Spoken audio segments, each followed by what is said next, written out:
It was never about stealing any spotlight. It was putting spotlight on women's boxing. Il ne s'agit pas de voler la lumière, mais le 5 avril dernier, Ellie Scotney est entrée dans l'histoire en devenant la plus jeune championne britannique incontestée, boxeur et boxeuse confondus. Avant elle, chez les Britanniques, personne n'avait réussi à le faire à son âge. Et pourtant, ce soir-là, les projecteurs semblaient regarder ailleurs. Bonjour à tous, aujourd'hui je vous parle d'Ellie Scotney et de quelque chose qui pourrait concerner davantage de boxeuses.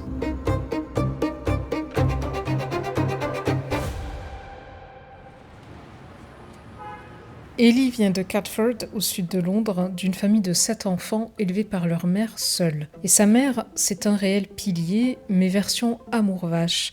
Quand elle gagne sa première ceinture, elle refuse de la laisser l'exposer et lui dit qu'elle pourra le faire uniquement quand elle en aura plusieurs.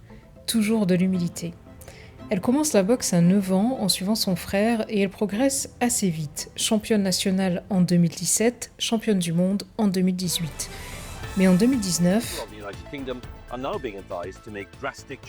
les combats se font rares et elle retourne travailler chez B&Q, un magasin de bricolage. Et même si on ne l'imagine pas toujours, c'est une nécessité pour bien des boxeuses. Cet état d'esprit humble, elle va le garder même plus tard, même au sommet, et elle ne change rien pour aller s'entraîner. Elle prend 2 trains, un métro et un bus tous les jours, et elle s'impose une règle, ne pas prendre de Uber, sauf à 5 semaines du combat. Elle reste humble. Jake Paul, dans toute sa grandeur, lui promet une voiture si elle devient championne incontestée. Elle a déjà choisi son modèle, même si elle n'a pas encore le permis. Elle passe pro en 2020 et signe sa première victoire contre Bec Connolly, une boxeuse expérimentée mais qui avait beaucoup de défaites et très vite, une décision clé. Elle rejoint Shane McGuigan et ça, ce n'est pas anodin. Shane, c'est le fils de Barry McGuigan, un champion du monde, pour certains même une légende en Irlande. En 1985, en pleine période de conflit irlandais, il réunit tout le pays derrière lui le temps du combat pour le titre WBA contre Pedrosa. Plus de 100 000 personnes dans les rues. Shane, de son côté, il comprend vite qu'il sera meilleur entraîneur que boxeur. Et en témoigne la longue liste de boxeurs et boxeuses qu'il a accompagnés. Ellie progresse vite et c'est seulement son 6e combat lorsqu'elle devient championne d'Europe contre Marie Romero, une ceinture qu'elle ne pourra donc pas exposer chez elle. Puis c'est au tour de Shernicka Johnson, l'Australienne néo-zélandaise, assez médiatique, avec une pesée très remarquée, une tenue plutôt difficile à ignorer et un ring walk qui fait du bruit.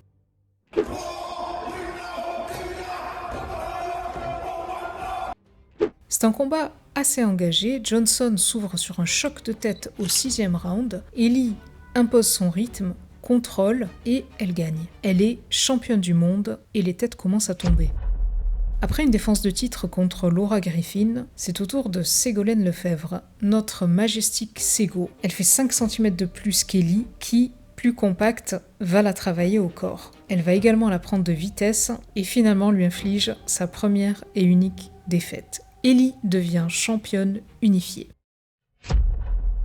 Vient alors Mia Motu, 35 ans, vétérane, invaincue, cogneuse, c'est une opposition de style totale. Ellie a 10 ans de moins, c'est une pure boxeuse. Motu, quant à elle, est arrivée à la boxe plus tard et ça se voit. Elle paraît robotique, saccadée même, là où Ellie est fluide, mobile, intouchable. Ellie s'ouvre à l'arcade dès le premier round sur un choc de tête, mais elle reste lucide. Avec des trajectoires précises, elle gagne encore. Sportivement, elle fait tout bien, mais médiatiquement, rien ne change encore vraiment. Elle rejoint alors MVP Promotions, qui la met sur la plus belle carte de la boxe féminine à ce jour, Katie Taylor, Amanda Serrano 3. C'est un combat au Madison Square Garden, l'une des plus grandes scènes possibles, et elle est face à Yamilet Mercado, qui est sur 6 victoires d'affilée. Ellie domine, encore et encore. Et cette fois, elle va même la narguer menton levé. C'est un petit moment, mais c'est révélateur. Ellie gagne donc et devient championne du monde unifiée cette fois-ci avec une 3e ceinture, la WBC. Et c'est riche en émotions parce qu'Ellie dédie cette victoire à Georgia O'Connor, son amie et ancienne boxeuse, emportée à seulement 25 ans par un cancer 2 mois avant ce combat.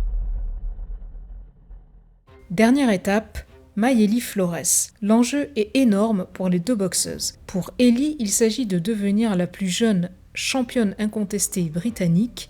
Mayeli, quant à elle, peut devenir la première mexicaine championne incontestée. Gabriela Fundora et Senissa Estrada étant d'origine mexicaine mais de nationalité américaine. Et le combat est très intense. Dès le départ, Flores impose un rythme infernal, du volume, de la pression, du chaos, 10 rounds sans relâche. Ellie boxe plus sale, mais elle reste lucide.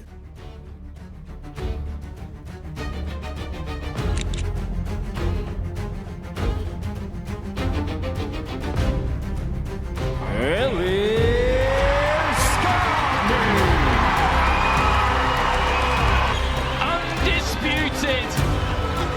The blood.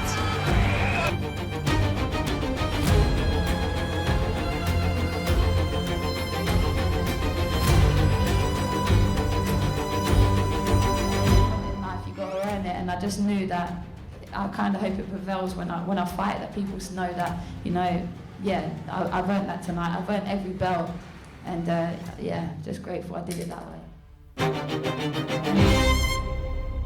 Au sommet, et pourtant, ce n'est pas elle qui clôture la soirée.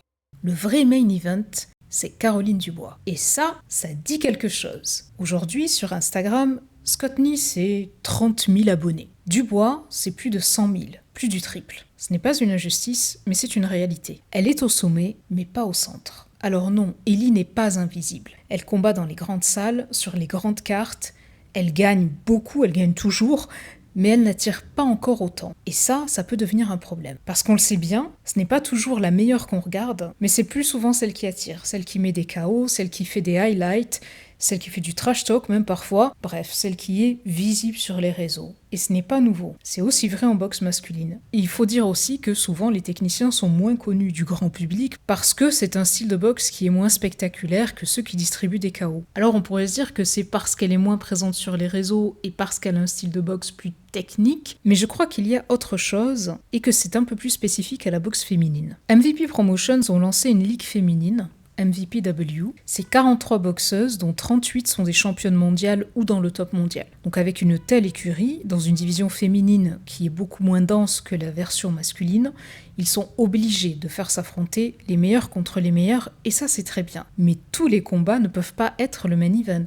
Alors oui, Jake et Nakisa, ils ont rendu la boxe féminine plus visible, notamment avec les combats Taylor-Serrano, mais c'était aussi dans des cartes mixtes, en tout cas les premiers, là où l'audience est monumentale et les boxeuses bénéficient de cette exposition. Et donc pour moi, le problème de la ligue féminine, c'est aussi que ça risque d'isoler. Est-ce qu'Ellie Scott Knee n'aurait pas eu une meilleure visibilité en sous-carte d'un main event masculin, d'un super fight ou du dernier combat de Tyson Fury par exemple? Parce qu'il est clair que MVP veut rendre la boxe féminine plus visible, mais ils veulent surtout la monopoliser. Et le modèle de la ligue est certes très lisible, mais il a des limites. On l'a très bien vu avec l'UFC pour le MMA. Alors je ne le souhaite pas, mais je me demande si finalement ce qu'on trouvait comme super pour la boxe féminine ne va pas se transformer en une sorte de piège qui va nous mener beaucoup plus à l'isolement qu'à la visibilité. Je reviens sur Ellie. On parle beaucoup de Sky Nicholson comme futur adversaire. Scott Knee, elle a atteint son premier objectif, devenir championne incontestée dans une première catégorie de poids, qui est celle des supercoques. Mais pour son coach, Shane, ce n'est que le début. L'objectif réel, c'est de devenir incontesté dans 3 catégories de poids. Et le combat contre Flores, c'était peut-être son dernier combat en supercoque. Mais bon.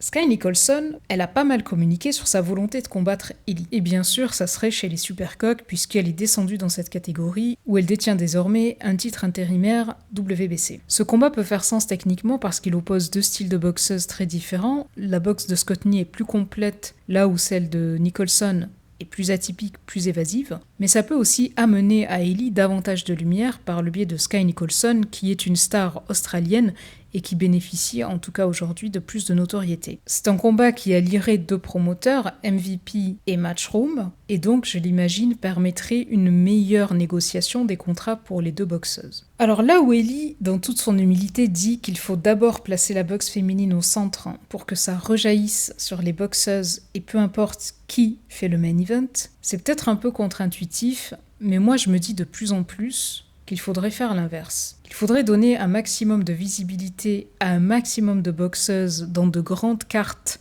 mixte et dans de gros événements à forte exposition avec différents promoteurs pour qu'elle puisse négocier de meilleures bourses et qu'à terme, de toute façon, ça rejaillisse sur la boxe féminine.